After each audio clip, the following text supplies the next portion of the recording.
伫咧高雄寿山是定定拢会传出有高山仔去甲人抢食物的代志。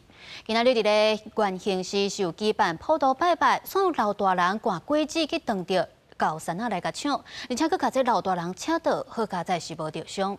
专家就提醒民众讲，若要去有这高山仔出入的所在，这物件应该爱修复好，而且唔通用塑胶落来赶。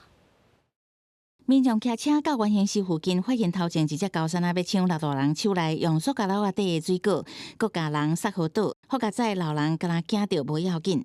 高山仔抢食的情形，真侪人拢有这个经验。拜六下晡去寿山，佮发现高山仔跳起咧民众的身躯。那时候是没有注意猴子在旁边，只是手拿个东西，他就把你抢去。 这个合法的强盗了，没有警察没有办法抓了。对啊，报警的时候我们不是我们管区啊。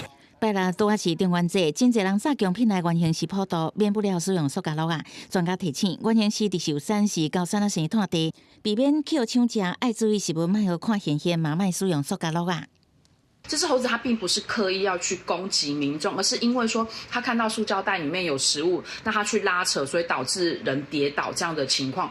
专家表示，影片内高山仔是为着抢食，才会甲人杀互倒，毋是故意伤人。警方嘛无接到民众的通报，市政府是回应，若是去互高山仔侵扰，想要甲赶走，会当请求协助。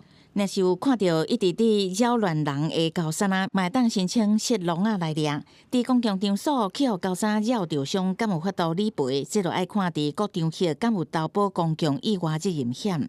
所以提醒民众，也是爱家己注意防范。记者采访报道。